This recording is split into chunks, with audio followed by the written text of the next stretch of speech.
how are you doing? Today I'm answering a question from one of you. So yeah, if you're new here, my name is Muthoni Mukiri. I am a mindset coach and a personal development coach. I am a practicing coach. I have my sessions and I have my coaching packages. I always leave my phone number down below. You can also ask me a question via my DM, my inbox, especially on Instagram. You can send me an email. You can ask on WhatsApp. You can also ask here down at the comment section. I always read your questions and your feedback. So this is a question from a lady called, let me just call her Mary for now. I don't want to say her name. She has a unique name. So this is a question from Mary. So she says, "Hi Muthoni, I hope you're well. I love your videos and I love your content, and there's this issue I've been struggling with. I am very emotional and I lash out a lot.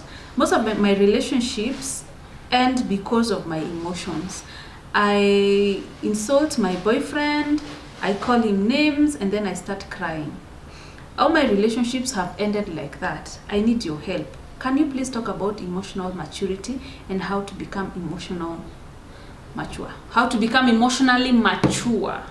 So let me start by saying this. This is what I believe. The most important skill anybody can have is emotional regulation.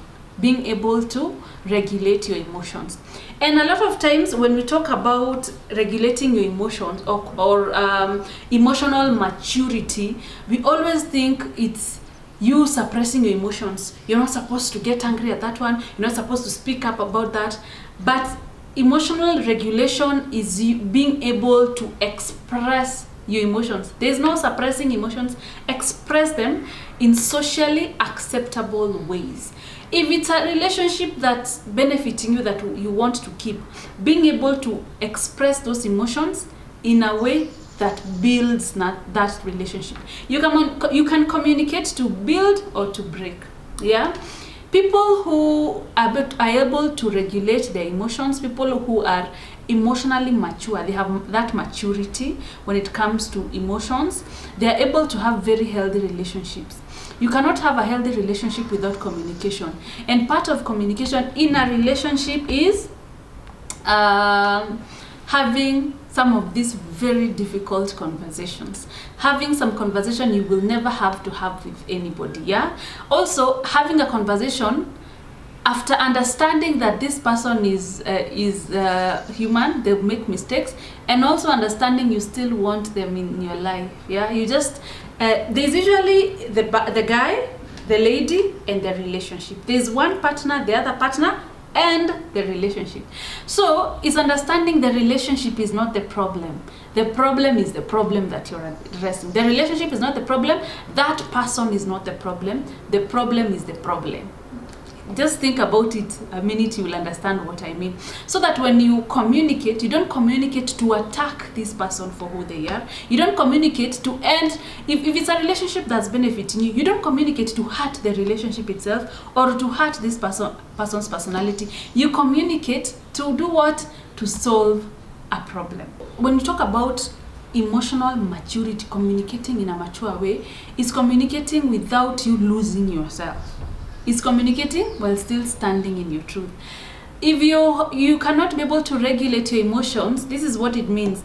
It means you either suppress your emotions for so long, and then one day you just explode and you want to break glasses and you want to throw the phones against the wall. That's what it means. It could be you suppress your emotions so much, or if you communicate when you're too emotional. You communicate when you're crying. You communicate and you start body shaming them. You communicate and you start insulting this person and saying things that are not part of the problem at hand. Yeah. So when you're emotionally mature, when you know how to regulate your emotions, you're able to separate issues. Yeah, you're able to know, today I am mad because this person was late, so you don't bring last year's issue. Let me give an example. There's something my husband taught me. That time we were still dating, we were not married. So he said there's a mistake women make when it comes to addressing issues in a relationship. This is what he told me. If that day the guy was late for a date, your guy is late for a date, and you want to address that issue, address that issue only. Just tell him, babe, today you are late and you kept me here for an hour. I don't like that. You know, you have to do something because I can't be waiting for you for an hour. You know. So what we do, this is what he said. What women do is you say, you address the lateness issue. You also tell him even last week, but when he was late. You also tell him even he didn't pick your call on Thursday. You also tell him even the other time when I introduced you to my mother, you were like this. You also tell him the other time you didn't even buy me a Valentine's present. You bring like 10 issues at the same time. This is what he told me. The man will look at the issue that's easier to handle. That's the one he will deal with. Yeah, probably that's not really the issue. The issue was what happened today, but you are bringing these others. You are bringing the sisters and the brothers, the issues, so that you can strengthen your case. But you don't need to strengthen anything. You just have to point out the issue at hand at the moment. So he told me, as he said to me, us as women, this is what women do. You want to raise an issue if someone did something to you today. Instead of addressing that issue today, you want to bring up what they did last week, what they did last year, what they did with your phone, what they did on Valentine's. The man will look for the issue that's easiest to deal with. This is the advice I got. It's very good advice, and I remember it up to this day. So I want to pass the same advice to you. Address the issue at hand. Wachana na hizo zingine. And the reason why you find that you keep going back is because you did not solve those issues. Something happened, you suppressed it. Something happened, you brought other issues, so it was not dealt with. When you raise one issue, you deal with that one issue. Next time, if something happens, you raise it, you deal with it. Raising an issue does not mean you're fighting about it. It doesn't have to be back and forth. Hey, we're kwenda huko. No. It could be, instead of questioning, kwa nini. It could be, instead of questioning, kwa nini umechelewa leo, it could be, hey baby, siku unachelewa. End of conversation. Hey baby, ukichelewa nasikianga kubaya. Haina kwa nini. It's not an argument. It doesn't have to be. And not everything. Sometimes as women, if something happens, if he's late today, you start thinking, oh, this one has left me. Oh, he's with so and so. You start having issues in your head, issues that are not at hand, issues that are not true. By the time you're meeting, you already have a story in your head, what you think is happening. So deal with the issue at hand. And this is another thing. If you know you have a problem regulating your emotions, learn to take some time before you talk. Because this is what happens. You lash out immediately. You start insulting that person. You start shouting at them. Oh, it's over. This relationship is over.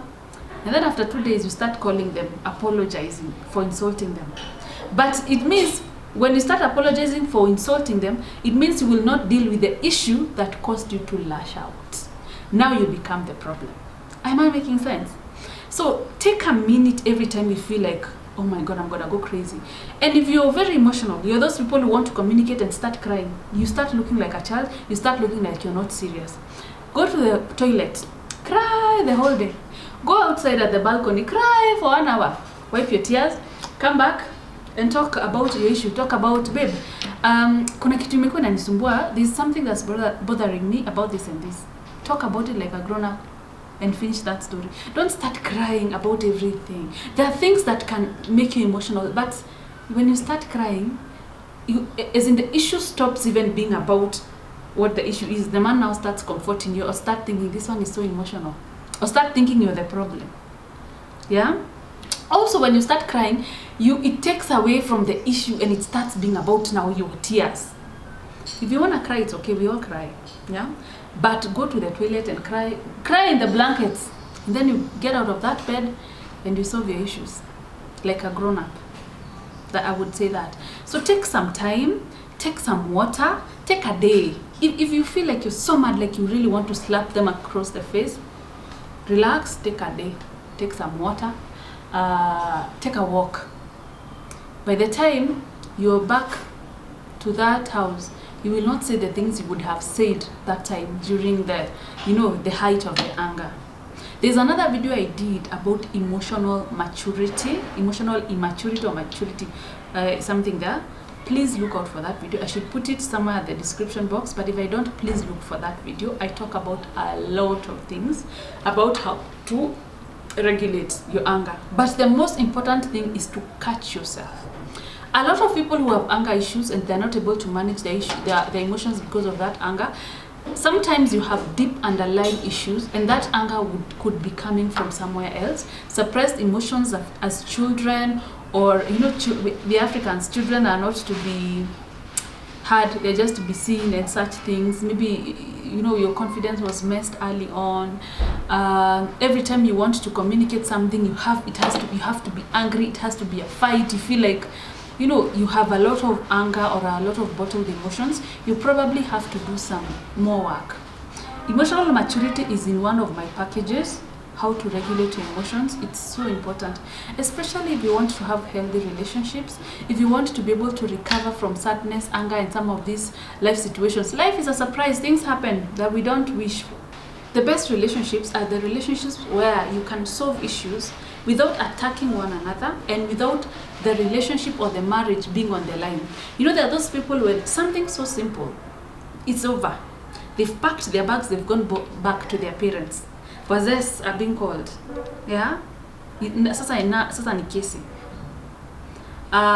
The best relationships are relationships where you can sit down and talk about issues without the marriage or the relationship being on the line. Without mentioning, I will leave you, I swear.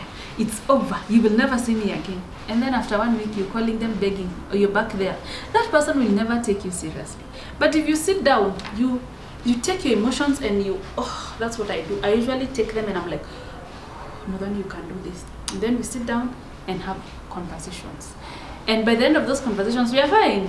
We've sorted our issue. It doesn't always happen like that. Sometimes it could take longer, but the goal is to be able to solve these issues without losing yourself and without escalating issues. Very tiny issue becomes an elephant, becomes a mountain. I hope I've answered your question. Please watch my other video. I think I've done like 2 videos about this. And if it's stressing you so much, please reach out to me. Let's do something. Let's do a session, a package. Yeah. So thank you guys for watching. Bye.